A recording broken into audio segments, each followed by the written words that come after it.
सक्षम भारत, समर्थ भारत, सक्षम भारत। जाते जाते नेत्रदान, जीते जीते नेत्रदान, जाते जाते जीत हो, लागू हो, लागू हो, दिव्यांग अधिकार अधिनियम लागू हो, लागू हो, दिव्यांगों की मांग पूरी हो, पूरी हो, पूरी हो, दिव्यांगों की मांग पूरी हो।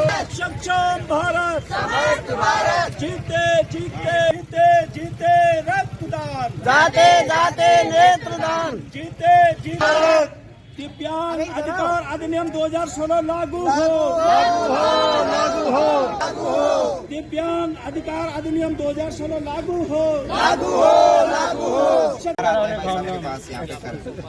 वैसा भी समझ इसे अपने अपने प्रांतों में इस प्रकार से ये जिला इकाई पौड़ी के माध्यम से कोटद्वार इकाई द्वारा ये ज्ञापन आपको भेंट किया जा रहा है। लिख के चलाता हूँ।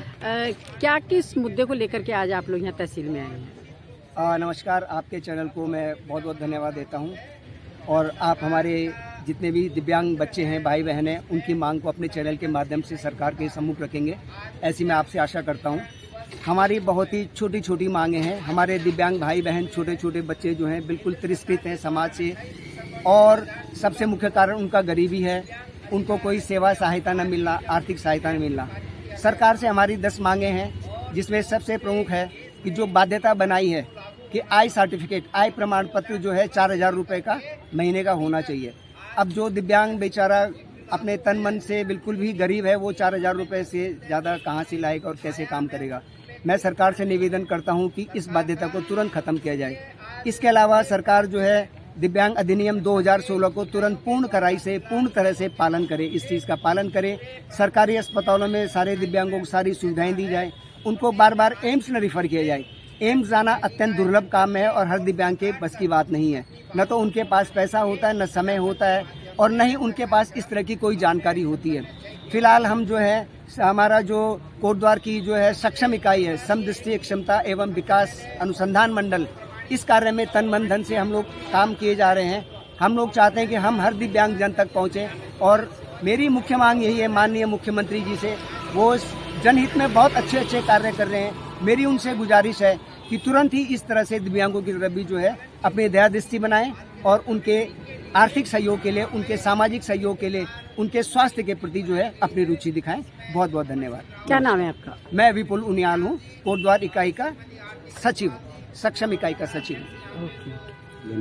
धन्यवाद।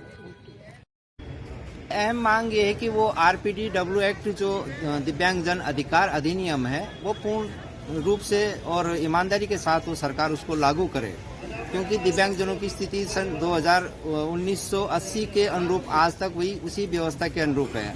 सरकार के परपत्रों को भी अगर आप देखेंगे तो वो सब उसी प्रकार से, अभी आपको अगर पेंशन लगाना होगा तो आपको कम से कम 10 चक्कर तहसील के मानने पड़ते हैं। इतना हाईटेक आधुनिकीकरण के ज़माने में जब सरकार प्रमाण पत्र बनवाती है, उस सरकार की एजेंसी बनाती है, UDRD कार्ड भी सरकार की एजेंसी ही बनाती है, तो क्यों ना जिसका UDRD कार्ड बना है उस UDRD कार्ड के आधार पर, जब उसमें सारा डाटा है, केंद्र सरकार की बहुत महत्वपूर्ण महत्वाकांक्षी योजना UDRD कार्ड का निर्माण है, उस UDRD कार्ड के माध्यम से आप केंद्र किसी भी राज्य का किसी भी उसका बना सकते हैं। लेकिन ये जो लेड लतीफी है, एक दिव्यांग को 10 चक्कर तहसील के, 10 चक्कर पटवारी के मानने पड़ते हैं, तब जाके। दूसरी बाध्यता ऐसी है कि 4,000 रुपये का मासिक पेंशन होना है, और 4,000 रुपये का मासिक प्रमाण पत्र उसके अभिभावक को देना है।